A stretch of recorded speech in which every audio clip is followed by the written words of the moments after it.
అతడు బెన్హెనోము లోయందు అతడు తన కుమారుని అగ్నిలో గుండి దాటించి ముహూర్తములను విచారించుచు. ఏమి విచారిస్తూ వచ్చాడంట? ముహూర్తములను. ఈరోజు చాలా మంది క్రైస్తవులు కూడా చేస్తున్నారు కదా. చేయొచ్చా? చూడొచ్చా? ఎవరి దగ్గర ఎంక్వైరీ వెళ్తున్నావు? Continue read that verse. ముహూర్తములను విచారించుచు మంత్రములను చిల్లంగితనమును వాడుక చేయు కర్ణ పిశాచములతోను సోదెగాండ్రతోను సాంగత్యము చేయుచు యెహోవా దృష్టికి బహుగా చెడు నడత నడుచుచు ఆయనకు కోపము పుట్టించెను. ఆయనకు కోపం పుట్టించాడు. Next Isaiah 8:19. Isaiah 8:19. You see the word familiar spirits, English లో అయితే అదే మాట మరలా. వారు మిమ్మల్ని చూచి కర్ణ పిశాచి గల వారి యొద్దకును కిచకిచలాడు గొనుగు మంత్రగానుల యొద్దకును వెళ్ళి విచారణ చేయుడని చెప్పినప్పుడు జనులు తమ దేవుని యొద్దనే విచారింపవద్దా? ఏంటంట? వాళ్ళ దగ్గరికి వీళ్ళ దగ్గరికి పోయి ఎంక్వైరీ చేయి. ఈ దెయ్యాల దగ్గరికి వెళ్ళాడు ఏం చేయాలంటే, దేవుడు అంటాడు ఎవరి దగ్గర అడగాలి? నువ్వు దేవుని దగ్గర అడగాలి కదా. జీవం కలిగిన దేవుడు నేనున్నాను కదా నీకు. నువ్వు ఎవరి దగ్గరికి అడుగుతానికి వెళ్తున్నావు? ఎవరు చెప్తే చేస్తానని చూస్తున్నావు? ఎవరి సలహాలు వెతుకుతున్నావు? ఎవరి మాటను వెతుకుతున్నావు? ఎవరు నీకు వాక్కోవాలని ఆశపడుతున్నావు? Be very careful. ఈరోజు ఎంతోమంది అలాంటి పనులు చేస్తాం, బట్టి ఏమవుతుందో చెప్తాను, జాగ్రత్త వినండి. Today I'm talking about 2 kinds of spirits. One is familiar spirits, కర్ణ పిశాచి. రెండోది monitoring spirits. The word monitoring spirits అన్న మాట బైబిల్లో మీరు చూడరు, కానీ you see it is role. అది చేసే విధానం, పని చూస్తాం. కానీ ఈ మాటలు చూసినప్పుడు, ఈ ఫెమిలియర్ స్పిరిట్స్ అన్న మాట చూసినప్పుడు ఓబ్ అన్న మాట చూస్తాం. అంటే ఆ మాటకి హీబ్రూ వర్డ్ నుండి ఓబ్ అన్న మాటకి అర్థం ఏంటంటే అంటే it is a spirit speaking from with in. ఒక మనిషిలో నుండి, ఒకటిలో నుండి ఒక ఆత్మ మాట్లాడతాం. సో ఫెమిలియర్ స్పిరిట్ అన్నదప్పుడు ఒక ఆత్మ, కర్ణ పిశాచి అన్నదప్పుడు ఒక వ్యక్తిలో నుండి ఆత్మ మాట్లాడతాం. బలిపీఠం గురించి మాట్లాడుతూ నిన్న చాలాసేపు మాట్లాడిన తర్వాత ఎవరికి ఒకరికి డౌట్ వచ్చిందంట. ఎవరు కమెంట్ పెట్టారంట, అసలు బలిపీఠం అంటే ఏంటి అని అడిగారంట. ఏం చెప్పాలి చెప్పండి? అలా ఉన్నారు క్రైస్తవ సంఘం ఈరోజు. బలి ఇచ్చే పీఠం అయ్యా బాబు, సింపుల్ ఒకే మాట. నువ్వు దేవునికి బలి ఇచ్చేది, లేకపోతే దురాత్మకి బలి ఇచ్చేది ఒక పీఠం, అంతే సింపుల్ ఒక మాటలో.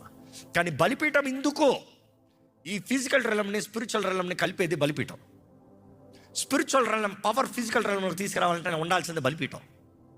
కానీ ఆ బలిపీఠం పైన ఏం పెడుతున్నావో తేల్చబడుతుంది, is it godly or ungodly. ఎందుకంటే బలిపీఠం డిజైన్ ముఖ్యం కాదు. God said use uncut stones. అంటే నీ పని, నీ కార్యాలు అక్కడ కోరట్లే. కానీ అక్కడ చూసినప్పుడు ఈజ్ టాకింగ్ వెరీ క్లియర్, నిన్ను నువ్వు సజీవ యాగంగా సమర్పించుకోవాలి. So we spoke about what should be on the altar. కానీ ఎంతోమందిని ఈ తరముల దోషములు, దురాత్మలు ఇవన్నీ వెంటాడటానికి కారణాలు ఏంటి? ఎవరు వెంటాడేలాగా చేస్తున్నారు? ఈ ఫెమిలియర్ స్పిరిట్స్. ఈ familiar spirits do that part. ఈ ఫెమిలియర్ స్పిరిట్స్ అన్నప్పుడు these spirits are attach to an individual. ఒక వ్యక్తికి అటాచ్ అయి ఉంటుంది, లేకపోతే ఒక కుటుంబానికి అటాచ్ అయి ఉంటుంది, ఒక ఇంటికన్నా అటాచ్ అయి ఉంటుంది, ఒక వ్యక్తికన్నా అటాచ్ అయి ఉంటుంది. ఈ ఈ ఈ ఫెమిలియర్ స్పిరిట్స్కి దే నో ద జనరేషన్. ఈ కర్ణ పిశాచులకి దే నో నీ తరమంతా తెలుసు. ఇవి ఏంట్రా అంటే సాతాను పడిపోతాంతో వారితో పాటు పడ్డారు కదా.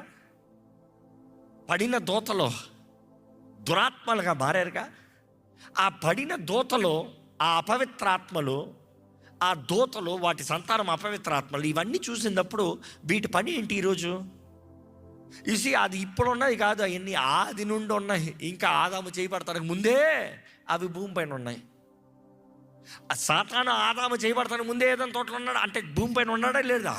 ఆది కాండం 1:1 చూస్తే భూమి నిరాకారంగా ఉన్నదప్పుడు, శూన్యంగా ఉన్నదప్పుడు అని చూస్తాం. హీబ్రూలు చూసినప్పుడు వాస్ కేయాస్, వాయిడ్, గందరగోళం, కేయాటిక్.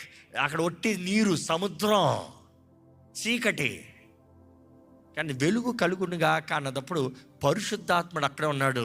ఎప్పుడైతే దేవుని వాక్ వచ్చిందో క్రియకార్యం, దేర్ ఇస్ సపరేషన్. ఈరోజు కూడా భూమి పైన ఆ అపవిత్రాత్మలు, ఆ పడిన దూతలు ఇవన్నీ ఉన్నాయి. కానీ సపరేషన్. నీవు వెలుగు కలిగిన వ్యక్తివా, చీకటి సంబంధ వ్యక్తివా?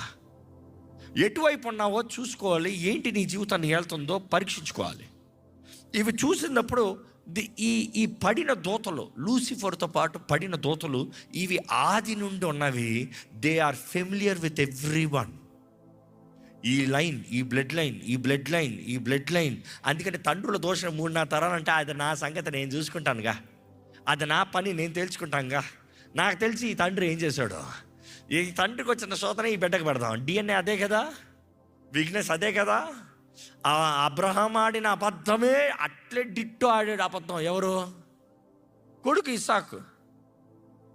See, Isaac just answered the same answer as Abraham. నేను నీ భర్తని కాదు, సహోదరుని చెప్పు. Simple. And that is the same replica. ఈ డిఎన్ఏస్లో ఉన్న ఆ వీక్నెసెస్ ఉంటాయిగా. ఈ ఫెమిలియర్ స్పిరిట్స్ ఏంటంటే స్టడీ చేసుకుంటూ వస్తాయి. ఓహో, నీ తాత వీక్నెస్ ఇది, నీ ముత్తాత వీక్నెస్ ఇది, వీళ్ళందరూ ఈక్వేషన్ ప్రకారం నీ వీక్నెస్ ఇది, అయితే నేను ఇక్కడే కొట్టాలి. నీకు వ్యభిచారం అనేది వీక్నెస్, మీ ఫ్యామిలీలోనే వ్యభిచారం అంతా వ్యభిచారం ఆత్మ తిరుగుతూనే ఉంది అంటే నువ్వు కూడా ఈజీగా పడతావు అనమాట. కానీ త్రాగుడు త్రాగుడు త్రాగుడు త్రాగుడు నేను అక్కడే కొడతాందా, ఈ పలానా బలికినంతలు కనబడుతున్నాయి, ఈ రీతిగానే ఈ పలానా చోట దాడి చేద్దాము దా. అపవాది పొంచి ఉన్నాడు ఒక్కొక్కరిని దోచుకుని పోతానికి, నాశనం చేస్తానికి, తుడిచివేస్తానికి, దేవుని ప్రజల్ని ఆ తప్పుదారులకు పట్టిస్తానికి. Be very careful. దేవుడు వాక్యం చూసినప్పుడు అండి, you see this familiar spirits are also linked with ancestors. అదే నేను చెప్పాను, నీ పితరులతో లింక్ అయి ఉంది.